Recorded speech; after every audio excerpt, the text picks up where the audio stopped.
Ibu Bapak Saudara yang Tuhan Yesus kasihi, semua kita punya selamat pagi dan shalom. Jumpa lagi dalam renungan Buka Usbu hari Senin 10 Juli 2024. Berharap Bapak setiap renungan yang diberitakan, semua yang mendengarnya bisa mengerti dan dapat melakukannya di sepanjang satu usbu satu minggu bagi perjalanan hidup bersama dengan Tuhan. Mengawali bacaan Alkitab ini, mari kita berdoa. Kita berdoa. Ya Allah, di dalam Tuhan Yesus Kristus, ketika hari baru, hari Tuhan, di minggu yang kedua di bulan Juli, di hari Senin tanggal 10 Juli, kami mau mendengarkan firman yang kami percaya dapat menuntun perjalanan hidup kami selama satu usbu. Kami minta kiranya Roh Kudus memberi kepada kami kemampuan untuk dapat mengerti kebenaran firman-Mu, supaya kami percaya menurut firman Tuhan yang akan kami dengar bagi perjalanan hidup kami. Berfirmanlah ya Tuhan, kami mau mendengarkannya. Amin. Firman Tuhan kepada kita terambil dari 2 Raja-Raja 5 ayat 8 hingga ayatnya yang ke-14. Begini bunyinya. Segera sesudah didengar Elisa, abdi Allah itu, bahwa Raja Israel mengoyakkan pakaiannya, dikirimnyalah pesan kepada Raja bunyinya, mengapa engkau mengoyakkan pakaian? Biarlah ia datang kepadaku supaya ia tahu bahwa ada seorang nabi di Israel.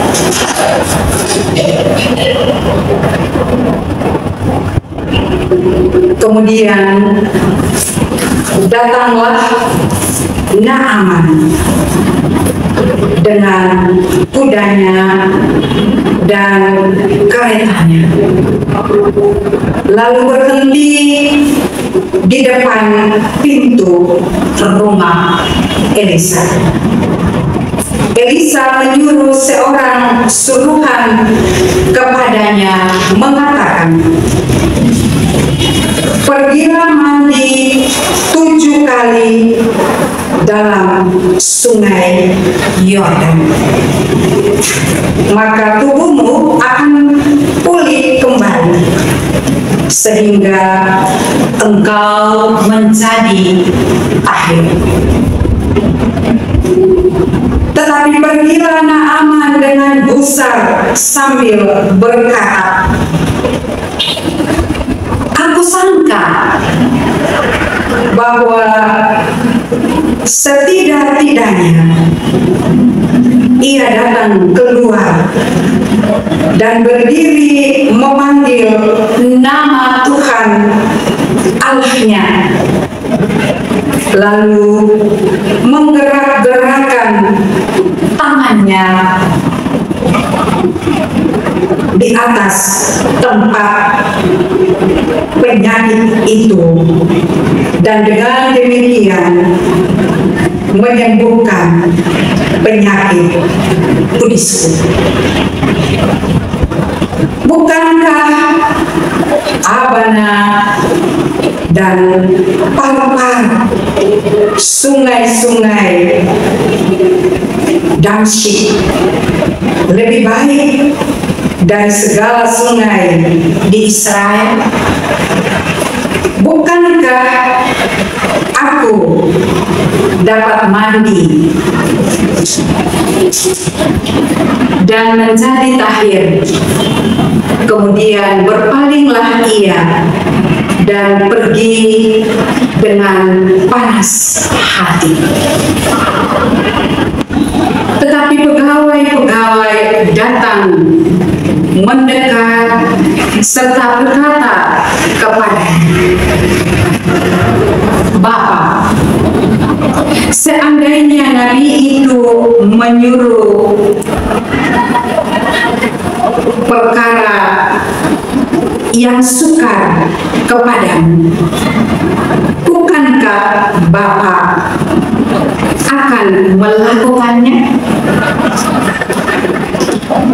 Apakah sekarang ia hanya berkata kepadamu, mandilah dan engkau menjadi tahir? Maka turunlah ia membenamkan dirinya 7 kali dalam sungai Yordan, sesuai dengan perkataan abdi Allah itu. Lalu pulihlah tubuhnya kembali seperti tubuh seorang anak, dan ia menjadi tahir." Demikianlah firman Tuhan. Bapak Ibu, Bapak Saudara yang Tuhan Yesus kasihi, di balik setiap tindakan, baik atau buruk, ada konsekuensinya.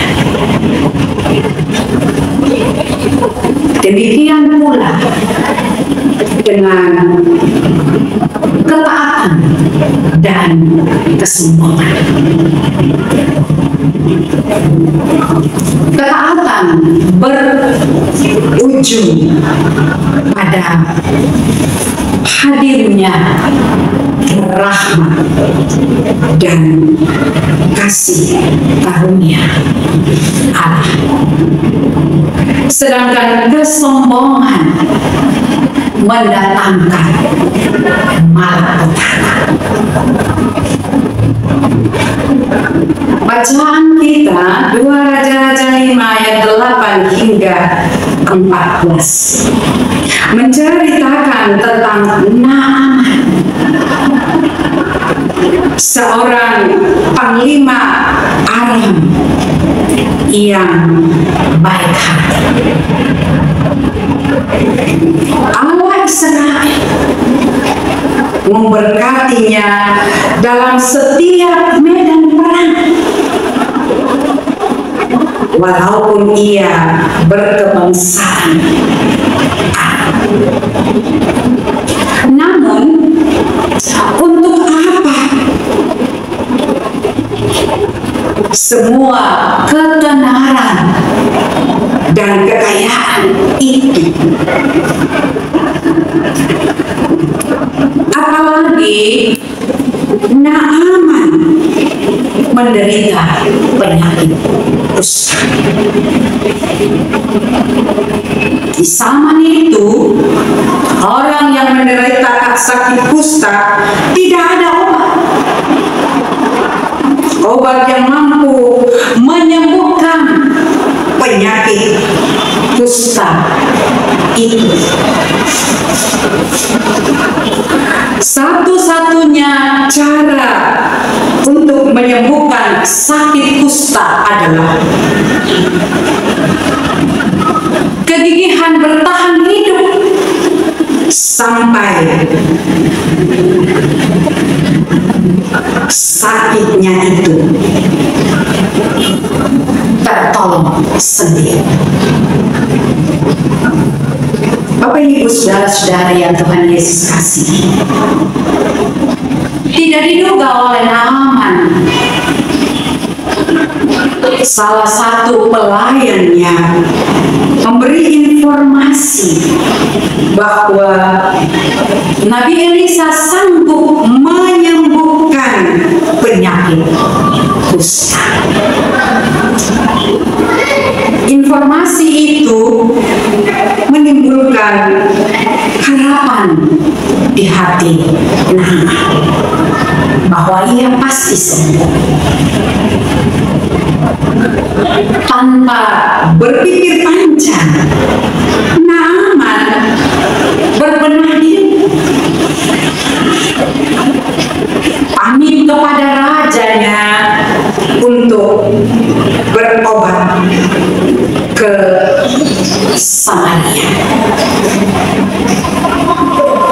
Selain mempersiapkan surat jalan, Naaman menyiapkan hadiah berupa barang berharga, emas dan perak. Sesampai di rumah Elisa, bukan kesembuhan ilahi yang Naaman alami, melainkan kekesalan hati. Ternyata Naaman disuruh Elisa mandi di sungai Yordan 7 kali sebagai seorang yang terpandang dan terhormat. Naaman merasa ia telah dihina oleh Elisa. Bapak Ibu saudara-saudari yang Tuhan Yesus kasihi, alasan Elisa menyuruh Naaman mandi di sungai Yordan ada 2 hal. Pertama, kuasa penyembuhan itu hanya datang dari Allah Israel, sehingga tempatnya pun harus di wilayah Israel dan bukan tempat lain di Mesir. Dengan cara ini jelas terlihat perbedaan mendasar antara Allah Israel yang hidup dengan patung sembahan dewa-dewi bangsa Arab. Kedua, mematahkan kesombongan Naaman karena di hadapan Allah Israel semua orang sederajat, semua orang sama, tidak ada perbedaan.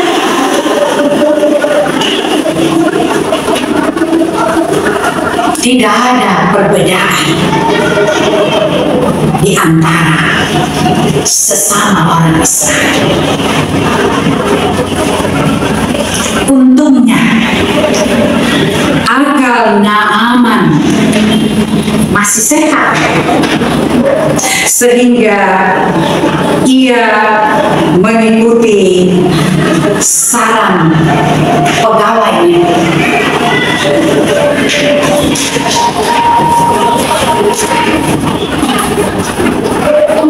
Ketaatan dan rendah hati Naaman membawa dampak yang positif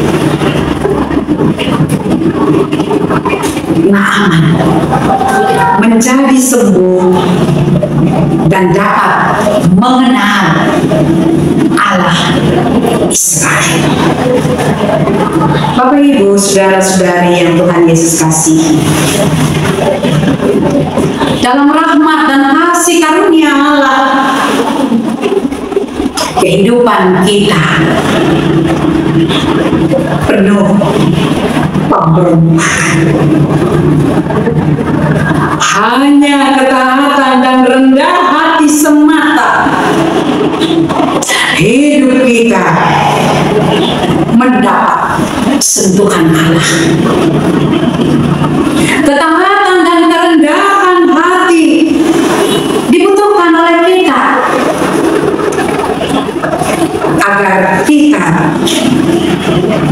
dapat menjalani setiap proses pembentukan dari Tuhan dengan sikap yang benar. Kita dapat mendengar setiap teguran dan menanti segala perintah. Milikilah kerendahan hati seperti Naaman, agar kita dapat selalu berkenan di hati Tuhan. Sebab Tuhan punya banyak cara yang dapat dipakainya untuk proses kesembuhan, termasuk air yang Ia pakai untuk menyatakan kasih dan pemulihan bagi yang berharap kepada. Karena itu, jangan pernah ragu akan kasih dan kuasa yang menyembuhkan itu. Jangan pernah ragu tentang kuasa Allah yang selalu nyata atas setiap orang yang berharap padanya. Yakin dan percaya bersama Tuhan tidak ada yang tidak mungkin. Selalu ada kemungkinan baru yang Tuhan sediakan bagi orang-orang yang berharap dan bersandar kepada-Nya. Lakukanlah itu dalam kehidupan setiap hari. Niscaya selalu ada harapan, selalu ada kasih karunia, selalu ada kesembuhan yang sejati yang Ia siapkan. Tuhan menolong kita semua. Amin.